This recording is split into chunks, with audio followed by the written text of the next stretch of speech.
ಅಡುಗೆ ಮಾಡೋದು ಚೆನ್ನಾಗಿ ಕಲ್ತಿದ್ದೀನ ನಾನು. ಅವಾಗೆಲ್ಲ ಮಾಡ್ತಿಲ್ವ, ಈಗ ಮಾಡಿದ್ದು ಚೆನ್ನಾಗಿ ಮಾಡಿದ್ದೀವ. ಚೆನ್ನಾಗಿ ಮಾಡಿದ್ದೀನಾ? ಸಾರ್ ನಾನು ಚೆನ್ನಾಗಿ ಮಾಡಿರಲಿಲ್ವಾ ಅಂದೆ. ಸೊಪ್ಪು ಹಿಂಗೆಲ್ಲ ಕಣವು ಮಾಡೋದು. ಮತ್ತೆ ಬೆಳೆಕಾಳು ಹಾಕಿ hi friends, welcome back to my YouTube channel Radhika Radha. ಇನ್ನು ಯಾರ್ಯಾರೆಲ್ಲ ನನ್ನ ಚಾನಲ್ನ ಸಬ್ಸ್ಕ್ರೈಬ್ ಮಾಡ್ಕೊಂಡಿಲ್ಲ, ಪ್ಲೀಸ್ ಸಬ್ಸ್ಕ್ರೈಬ್ ಮಾಡ್ಕೊಳ್ಳಿ. ಬೆಲ್ ಬಟನ್ ಕ್ಲಿಕ್ ಮಾಡೋದ್ರಿಂದ ನಿಮಗೆ ನೋಟಿಫಿಕೇಶನ್ ಬರುತ್ತೆ. ಇವತ್ತು ನಾನು ಮಾಡ್ತಾ ಇದ್ದೀನಿ ಮೊಸಪ್ಪು ಅಂದ್ರೆ ಸೊಪ್ಪು ಸಾರು. ಮತ್ತೆ ನಮ್ಮ ಅಜ್ಜಿ ಅದಕ್ಕೊಂದು ಕಮೆಂಟ್ ಕೊಟ್ಟಿದ್ದಾರೆ. ನೀವು ಪೂರ್ತಿ ವಿಡಿಯೋ ನೋಡಿದ್ರೆ ಆ ಕಮೆಂಟ್ ನಿಮ್ಗೆ ಏನು ಅಂತ ಗೊತ್ತಾಗುತ್ತೆ. ಮತ್ತೆ ನಮ್ಮ ಅಜ್ಜಿದ್ ಕೂಡ ಸಜೆಷನ್ ತಗೊಂಡಿದ್ದೀನಿ ಹೇಗ್ ಮಾಡೋದಂತ. ಮತ್ತೆ ನನ್ನ ಸಾರು ಹೇಗಿದೆ ಅಂತ ಅವ್ರು ಏನು ಫೀಡ್ಬ್ಯಾಕ್ ಕೊಟ್ಟರು ಅಂತ ಈ ವಿಡಿಯೋದಲ್ಲಿ ಪೂರ್ತಿ ತೋರಿಸ್ತೀನಿ.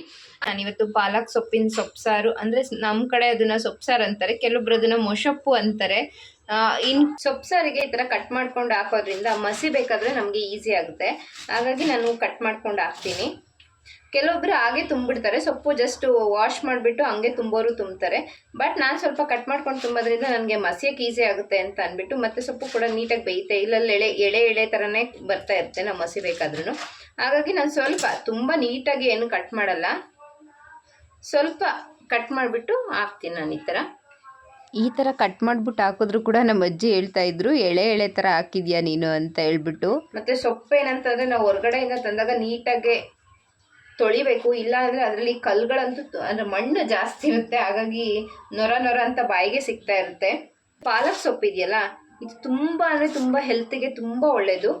ನೀವು ಎಷ್ಟು ಪಾಲಕ್ ಸೊಪ್ಪನ್ನ ಯೂಸ್ ಮಾಡ್ತೀರೋ ಅಷ್ಟು ನಿಮಗೆ ತುಂಬ ಒಳ್ಳೆಯದು. ಈವನ್ ಮಕ್ಕಳಿಗೆ ನಾವು ಪಾಲಕ್ ಸೂಪ್ ಮಾಡಿ ಎಲ್ಲ ಕುಡಿಸ್ಬೇಕು, ಅವಾಗ ತುಂಬ ಸ್ಟ್ರೆಂತ್ ಬರ್ತಾರೆ.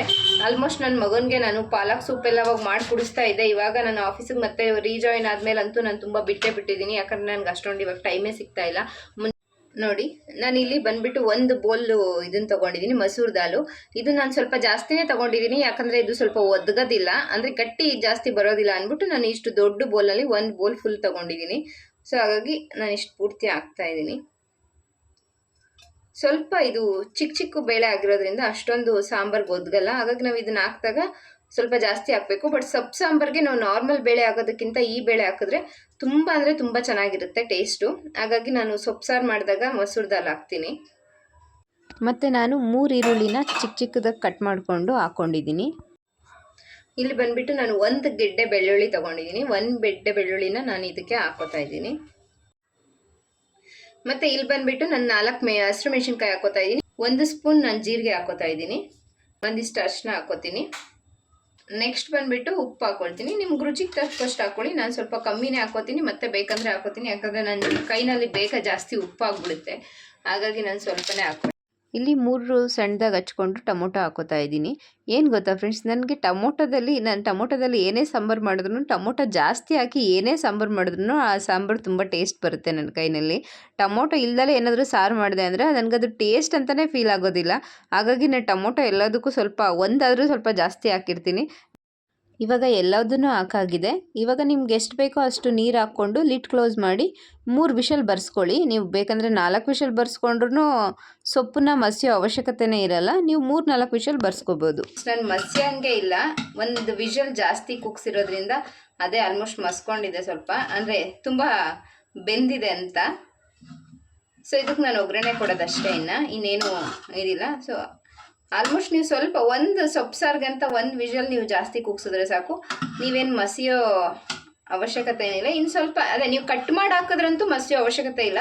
ನೀವು ಆಗಾಗ್ಗೆ ಹಾಕಿದ್ರೆ ಅದು ಎಳೆ ಎಳೆ ಹಂಗೆ ಬರ್ತಾ ಇರುತ್ತೆ ಸೊಪ್ಪಲ್ಲಿ, ಹಾಗಾಗಿ ನೀವು ಮಸಿಬೇಕಾಗುತ್ತೆ. ನಾನು ಕಟ್ ಮಾಡಿದ್ರಿಂದ ನನಗೆ ಅಷ್ಟೊಂದೇನು ಎಳೆಯಾಗಿ ಬರ್ತಾ ಇಲ್ಲ. ಹಾಗಾಗಿ ನಾನು ಟೈಮ್ ಇರಲ್ಲ, ಮಾರ್ನಿಂಗ್ ಟೈಮೆಲ್ಲ ಆಫೀಸ್ಗೆ ಹೋಗ್ಬೇಕಾಗುತ್ತೆ. ಆ ಟೈಮಲ್ಲೆಲ್ಲ ನಾನು ಹಾಗೆ ಮಿಕ್ಸಿಗೆ ಹಾಕ್ಬಿಡ್ತೀನಿ. ಜಸ್ಟ್ ಜಾಲರೆ ಬರುತ್ತಲ್ವ, ಹಪ್ಪಳ ಎಲ್ಲ ತೆಗಿಯೋದು, ಆ ಜಾಲರಿನಲ್ಲಿ ಸೊಪ್ಪು ಮಾತ್ರ ತೊಗೊಂಡು ಮಿಕ್ಸಿಗೆ ಹಾಕ್ಬಿಟ್ಟು 1 ರೌಂಡ್ ಹಾಕ್ಬಿಡ್ತೀನಿ ಒಗ್ಗರಣೆಗೆ. ಈ ಟೈಮ್ನಲ್ಲಿ ಸ್ವಲ್ಪ ನನಗೆ ಇವತ್ತು ಮನೇಲಿರೋದ್ರಿಂದ ಟೈಮ್ ಇದೆ, ಹಾಗಾಗಿ ನಾನು ಇದೇ ಥರ ಮಸಿಯ ಸಾಂಬಾರನ್ನೇ ಮಾಡ್ತಾ ಇದ್ದೀನಿ. ನಾನು ಸಾಂಬಾರಿಗೆ ಒಗ್ಗರಣೆ ಕೊಟ್ಕೊತಾ ಇದ್ದೀನಿ. ಒಂದು ಪ್ಯಾನ್ ಇಟ್ಕೊಂಡು ಅದಕ್ಕೆ ಸ್ವಲ್ಪ ಸಾಸಿವೆ ಹಾಕ್ಕೊಂಡಿದ್ದೀನಿ. ಸಾಸಿವೆ ಸ್ವಲ್ಪ ಚಿಟಪಿಟ ಅಂತ ಸಿಡಿಬೇಕಾದ್ರೆ ನಾನು ಅದಕ್ಕೆ ಸ್ವಲ್ಪ ಆಯಿಲ್ ಹಾಕ್ಕೊತಿದ್ದೀನಿ.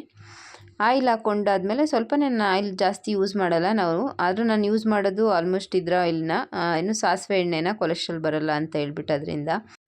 ಅದಾದಮೇಲೆ ನಾನು ಒಂದು ಸ್ವಲ್ಪ ಕರಿಬೇವಿನ ಸೊಪ್ಪು ಹಾಕ್ಕೋತೀನಿ. ಕರಿಬೇವಿನ ಸೊಪ್ಪು ಹಾಕ್ಕೊಂಡಾದ್ಮೇಲೆ ಅದು ಸ್ವಲ್ಪ ಚಿಟಪಿಟ ಅಂತ ಅಂದಮೇಲೆ ಕರಿಬೇವಿನ ಸೊಪ್ಪು, ಅದಕ್ಕೆ ನಾನು ಸ್ವಲ್ಪ ಇದನ್ನು ಹಾಕ್ಕೋತೀನಿ, ಏನು ಈರುಳ್ಳಿ ನಿಮ್ಗೆ ಆಪ್ಷನಲ್ಲು, ಹಾಕ್ಕೊಂಡ್ರೆ ಹಾಕ್ಕೋಬೋದು, ಬೇಡ ಅಂದರೆ ಬಿಡ್ಬೋದು. ಬೇಕಂದರೆ ಸ್ವಲ್ಪ ಸಾಂಬಾರಲ್ಲಿ ಬಾಯಿಗೆ ಸಿಗ್ತಾ ಇರುತ್ತೆ, ಆವಾಗ ಟೇಸ್ಟ್ ಬರುತ್ತೆ ಅಂತ ನಾನು ಸ್ವಲ್ಪ ಈರುಳ್ಳಿನ ಯೂಸ್ ಮಾಡ್ತೀನಿ. ಈರುಳ್ಳಿ ಸ್ವಲ್ಪ ತುಂಬ ಏನು ಬೇಯೋ ಅವಶ್ಯಕತೆ ಇಲ್ಲ ಈರುಳ್ಳಿ. ಅದನ್ನು ಸಾಂಬಾರ್ಗೆ ಹಾಕಿ ಒಗ್ಗರಣೆ ಕೊಟ್ಟರೆ ಸಾಂಬಾರು ಮುಗೀತು. ಮತ್ತು ಸಾಂಬಾರು ಕೂಡ ಟೇಸ್ಟಿಯಾಗಿರುತ್ತೆ. ನಾನಿವತ್ತು ಸೊಪ್ಪು ಸಾರು ಮಾಡಿ ಮುದ್ದೆ ಮಾಡಬೇಕಂತ ಅಂದ್ಕೊಂಡಿದ್ದೆ. ಯಾಕಂದರೆ ನಮ್ಮ ಅಜ್ಜಿ ಬಂದಿದ್ರು ಮನೆಗೆ. ಆಲ್ಮೋಸ್ಟ್ ನಾವು ಮುದ್ದೆ ಯಾರೂ ಜಾಸ್ತಿ ತಿನ್ನೋದಿಲ್ಲ. ಮುದ್ದೆ ಹಿಟ್ಟಿನೆಸ್ರು ಇಡಬೇಕಾದ್ರೆ ನಾವು ಹಿಟ್ಟಿನೆಸ್ರು ಅಂತ ಕರಿತೀವಿ ಅದನ್ನು. ಅದಕ್ಕೆ ನಾನು ಆ ಟೈಮ್ನಲ್ಲಿ ಸ್ವಲ್ಪ ಅನ್ನ ಹಾಕ್ಕೋತೀನಿ. ಅನ್ನ ಹಾಕ್ಕೊಳ್ಳೋದ್ರಿಂದ ಅದು ಗಂಟು ಬೀಳಲ್ಲ ಅಂತ ಹೇಳ್ಬಿಟ್ಟು. ನೋಡಿ ಇವಾಗ ಹಿಟ್ಟಿನೆಸ್ರು ಕುದಿ ಬಂದಿದೆ. ಕುದಿ ಬಂದಾಗ ನಾವು ಹಸಿಟ್ಟು ಹಾಕಬೇಕು. ಹಸಿಟ್ಟು ಹಾಕ್ಬಿಟ್ಟು ಸ್ವಲ್ಪ ಹೊತ್ತು ಬಿಟ್ಬಿಡಬೇಕು. ಜಾಸ್ತಿ ಹೊತ್ತೇನು ತಿರುಗೋದು ಬೇಡ.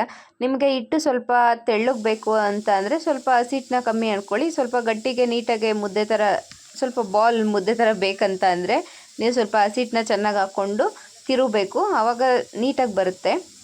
ನಾನು ಸ್ವಲ್ಪ ಮುದ್ದೆನ ಗಟ್ಟಿಯಾಗೆ ಮಾಡ್ತೀನಿ. ನಾನು ತೆಳ್ಳಗೆ ಮಾಡಿದ್ರೆ ಅದು ನನಗಿಷ್ಟ ಆಗೋಲ್ಲ, ಕೈಗೆಲ್ಲ ಅಂಟ ಥರ ಬರ್ತಾ ಇರುತ್ತೆ. ಹಾಗಾಗಿ ನಾನು ಗಟ್ಟಿಗೆ ಮಾಡ್ತೀನಿ ಮುದ್ದೆನ. ಮತ್ತು ನಮ್ಮ ಅಜ್ಜಿ ಬೇರೆ ಬಂದಿದ್ರಲ್ಲ, ಅವ್ರಿಗೆಲ್ಲ ತೆಳ್ಳಗೆ ಅದನ್ನೆಲ್ಲ ಮಾಡಿದ್ರೆ ಅವ್ರಿಗೆ ಅದನ್ನೆಲ್ಲ ತಿನ್ನೋದಕ್ಕೆ ಇಷ್ಟ ಆಗೋದಿಲ್ಲ. ನನಗೆ ಮುದ್ದೆ ಕೋಲಲ್ಲಿ ತಿರ್ವಿ ಅಭ್ಯಾಸ ಆಗಿಬಿಟ್ಟಿದೆ. ಆ್ಯಕ್ಚುಲಿ ನಾವು ಈ ಮನೆ ಹೊಸ ಮನೆಗೆ ನಮ್ಮ ಮನೆಗೆ ಬಂದಮೇಲೆ ನಾನು ಅದು ಮನೆ ಶಿಫ್ಟ್ ಮಾಡಬೇಕಾದ್ರೆ ಮುದ್ದೆ ಕೋಲು ಏನಾಯಿತು ಅಂತ ನನಗೆ ಗೊತ್ತಿಲ್ಲ. ಮುದ್ದೆ ಕೋಲೆ ಸಿಕ್ಕಿಲ್ಲ. ಹಾಗಾಗಿ ನಾನು ಅನ್ನ ತೆಗಿತಾರಲ್ವ ಅದರಿಂದನೇ ಮುದ್ದೆ ತಿರುತ್ತೀನಿ. ಅದು ಸ್ವಲ್ಪ ನನಗೆ ಅಭ್ಯಾಸ ಇಲ್ಲ, ಅದರಿಂದ ತಿರುವಿ ಸ್ವಲ್ಪ ಕಷ್ಟ ಆಗುತ್ತೆ ನನಗೆ ಅದನ್ನ ಇಟ್ಕೋಬೇಕಾದ್ರೆ. ನಾನಿವಾಗ ಬಾಯಿ ಮುಚ್ಚಿದೆ. ಪೂರ್ತಿ ತಿರುಗಬಾರ್ದು, ಸ್ವಲ್ಪ ತಿರುಗಿಬಿಟ್ಟು ಅದಾದಮೇಲೆ ಅದೆಲ್ಲ ಬೇಯೋವರೆಗೂ ಬಾಯಿ ಮುಚ್ಚಿ ತಿರುಕೋಬೇಕು. ಅಂದರೆ ಗಂಟೆಲ್ಲ ಏನು ಇರಬಾರ್ದು, ಅಷ್ಟು ನೀಟಾಗೆ ತಿರುಕೋಬೇಕು. ತಿರುಗಿಬಿಟ್ಟು ಒಂದು 5 ನಿಮಿಷ ಇಟ್ಟರೆ ಅದು ಬೇಯುತ್ತೆ. ಅಂದರೆ ಪೂರ್ತಿ ನೀಟಾಗಿ ಹಿಟ್ಟನ್ನ ಬೇಯಿಸ್ಕೊಂಡಿಲ್ಲ ಅಂದರೆ ಟೇಸ್ಟ್ ಚೆನ್ನಾಗಿ ಬರೋದಿಲ್ಲ. ಮತ್ತು ನಾವು ಬೇಕಂದರೆ ಸ್ವಲ್ಪ ನೀರನ್ನ ಬೆಳ್ಳಲ್ಲಿ ನೀರು ಮಾಡಿಬಿಟ್ಟು ಈ ಥರ ಟ್ಯಾಪ್ ಮಾಡಿದ್ರೆ ಅದೇ ಮುದ್ದೆ ಮೇಲೆ ನಮ್ಮ ಕೈಗೆ ಅಂಟಬಾರ್ದು. ಆವಾಗ ನೀಟಾಗಿ ಬೆಂದಿದೆ ಅಂತ. ಆ್ಯಕ್ಚುಲಿ ನನ್ನ ಕೈಗೆ ನೀರೇ ಮಾಡ್ಕೊಂಡಿಲ್ಲ, ಆದರೂ ನನಗೆ ಅಂಟ್ತಾ ಇಲ್ಲ. ಮುದ್ದೆ ನೀಟಾಗಿ ಬೆಂದಿದೆ ಅಂತ ಅರ್ಥ. ನಾನು ಆದರೂ ಸ್ವಲ್ಪ ಹೊತ್ತು ಇನ್ನೂ ಸ್ವಲ್ಪ ಒಂದು 2 ನಿಮಿಷ ಬೇಯಿಸ್ಬಿಟ್ಟು ಆಮೇಲೆ ಮುದ್ದೆ ತಿರುತ್ತೀನಿ. ಇವಾಗ ಮುದ್ದೆ ಬೆಂದಿದೆ. ಮುದ್ದೆ ಕಟ್ಟಕ್ಕೆ ಬಂದಿದ್ದೀನಿ. ಮುದ್ದೆ ಕಟ್ಟಬೇಕಾದ್ರೆ ನಾವು ಒಂದು ಬಟ್ಲಲ್ಲಿ ನೀರು ಇಟ್ಕೊಳ್ಳೋದ್ರಿಂದ ಏನಾದರೂ ಮುದ್ದೆ ಸುಡ್ತಾ ಇದ್ದರೆ ಹಿಟ್ಟು ಏನು ಆ ಟೈಮ್ನಲ್ಲಿ ನಾವು ಈ ಥರ ನೀರಿಗೆ ಕೈ ಎಜ್ಕೊಂಡು ಮಾಡೋದ್ರಿಂದ ಮುದ್ದೆ ಕೂಡ ನೈಸಾಗಿ ಬರುತ್ತೆ. ಮತ್ತು ಏನು ಅದು ಅಂಟೋದಿಲ್ಲ. ಇದಕ್ಕೆ ಪ್ಲೇಟ್ಗಾಗಲಿ ಒಂದು ತಟ್ಟೆಗಾಗಲಿ ಮುದ್ದೆ ಅಂಟ್ಕೊಳ್ಳೋದಿಲ್ಲ. ಆವಾಗ ನೀಟಾಗಿ ಬರುತ್ತೆ. ಹಾಗಾಗಿ ಇದನ್ನು ನಮ್ಮಮ್ಮ ಹೇಳ್ಕೊಟ್ಟಿದ್ರು ನನಗೆ. ನಾನು ಇದೇ ಥರ ಮುದ್ದೆ ಮಾಡೋದು ಕೂಡ. ಇದು ನಮ್ಮಮ್ಮ ಹೇಳ್ಕೊಟ್ಟಿದ್ದ ರೀತಿ. ನಾನೇನಾದರೂ ರಾಂಗಾಗಿ ಮಾಡಿದರೆ ನೀವು ಕಮೆಂಟ್ ಮಾಡಿ. ಖಂಡಿತ ಆ ಥರನೂ ಮಾಡೋದಕ್ಕೆ ನಾನು ಟ್ರೈ ಮಾಡ್ತೀನಿ. ನೋಡಿ ಎಷ್ಟು ಚೆನ್ನಾಗಿ ರೌಂಡ್ ಶೇಪಾಗಿ ಮತ್ತು ಯಾವುದೇ ಥರ ಒಡೆದೋಗಿಲ್ಲ ಮುದ್ದೆ. ಚೆನ್ನಾಗೇ ರೌಂಡ್ ಶೇಪಾಗೆ ಬಂದಿದೆ. ಸೊ ಈ ಥರ ಮುದ್ದೆ ಮಾಡೋದನ್ನು ನನಗೆ ನಮ್ಮಮ್ಮ ಹೇಳ್ಕೊಟ್ಟಿರೋದು. ನೋಡಿ ನಾನು 3 ಮುದ್ದೆ ಮಾಡಿದ್ದೀನಿ. ನನಗೆ ಮತ್ತು ನಮ್ಮ ಅಜ್ಜಿಗೆ ಮತ್ತು ನನ್ನ ಹಸ್ಬೆಂಡ್ಗೆ. ನಮ್ಮ ಅತ್ತೆ ಮುದ್ದೆ ತಿನ್ನೋದಿಲ್ಲ. ಸೊಪ್ಪು ಸಾರು ಜೊತೆ ಹಪ್ಪಳ ಚೆನ್ನಾಗಿರುತ್ತೆ ಮುದ್ದೆ ಜೊತೆ ಅಂತ ಅಂದ್ಬಿಟ್ಟು ಹಪ್ಪಳ ಕೂಡ ಕರೆದಿದ್ದೆ. ಅಜ್ಜಿ ಚೆನ್ನಾಗೈತೆ ಸಾರು? ಹಾಂ ಚೆನ್ನಾಗಾಗಿದೆ. ಚೆನ್ನಾಗಿ ಮಾಡ್ತಾಳಲ್ವ ನಮ್ಮಮ್ಮ ಊಟನ? ಸಾರು ಚೆನ್ನಾಗಿ ಮಾಡ್ತಾಳೆ. ನಾನು ಸಾರು ಚೆನ್ನಾಗಿ ಮಾಡಿರ್ಲಿಲ್ವಾ? ರಾಧಿಕಾ ಉಣ್ಣೆ. What? But you can't do this to me. ಇದು ಮಸೊಪ್ಕಾಯ ಹಿಂಗೆಲ್ಲ ನಾವು ಮಾಡೋದು. ಮತ್ತೆ ಬೇಳೆಕಾಳು ಹಾಕಿ ಸೊಪ್ಪು ಹಾಕಿ ಅದ್ಯಾಕೆ ಸರ ಹಾಕಿದ್ವಿ ಸೊಪ್ಪ. ನಾನು ರುಬ್ಬಿಲ್ಲ ಅದನ್ನ, ಹಂಗೆ ಹಾಕಿದ್ದೀನಿ ಅದಕ್ಕೆ. ರುಬ್ಬಕ್ಕಿಲ್ವಾ? ರುಬ್ಬಿ ಕಡಲೆಕಾಯಿನ ಒಗ್ಗಿಸಲ್ವ ಮಾಡೋದು. ಕಡಲೆಕಾಯಿನ ಒಗ್ರಿಸಿದ್ದೀನಿ, ರುಬ್ಬಿಲ್ಲ ಅಷ್ಟೇ, ಹಂಗೆ ಮಸ್ತಿದ್ದೀನಿ. ಬೇಳೆಕಾಳು ಬೇಳೆಕಾಳನ್ನ ಹಾಕ್ತೀವಲ್ಲ, ಸೊಪ್ಪು ತೊಳೆದು ಉತ್ತಿಸಿ ಹಾಕ್ಬಿಡ್ಬೇಕು. ಉತ್ತಿಸಿ ಹಾಕ್ಬಿಟ್ಟು ಅದು ಚೆನ್ನಾಗೆ ಇದು ಮಾಡಿಬಿಡ್ಬೇಕು. ಥರನೇ ಹಾಕಿದ್ವಿ ಸೊಪ್ಪ. ಇವಾಗ ಇದು ಟ್ರೆಂಡಿಂಗು. ಇದು ಟ್ರೆಂಡಿಂಗ್ ಇವಾಗ. ಇದು ಹೊಸ ಸಾಂಬಾರು. ಇದು ಮಸ್ತ್ ಬಿಟ್ಟು ಮಾಡೋದು ಮಶಪ್ನ. ಊರಲ್ಲೆಲ್ಲ ನೀವು ರುಬ್ಬಿಟ್ಟು ಮಾಡ್ತೀರಾ, ನಾವಿದನ್ನು ಮಸ್ತ್ ಬಿಟ್ಟು ಮಾಡೋದು. ನೋಡು, ಅವ್ರೆ ಬೇಳೆಕಾಳು ತಗೊಂಬಂದು ಸಿಗಡಿ ತಗೊಂಬಂದು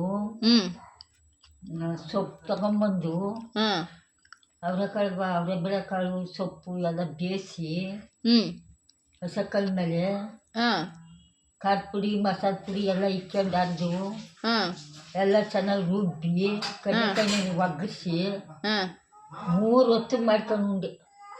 No. Yeah. I don't know what I'm supposed to say right now. ಹೌದಾ? ಎಷ್ಟು ಚೆನ್ನಾಗಿರೋದು. ಹಂಗಾರೆ ನಾನು ಬೆಚ್ಚಗೆ ಮಾಡ್ಕೊಂಡು ಉಣ್ಣೋದು ಚೆನ್ನಾಗಿರ್ತದೆ. ಏನೂ ಆಗಲ್ವಾ? ಅಯ್ಯೋ ಹೋಗಕ್ಕೆ ಮಾಡಕ್ಕೆ ಬರೋದು.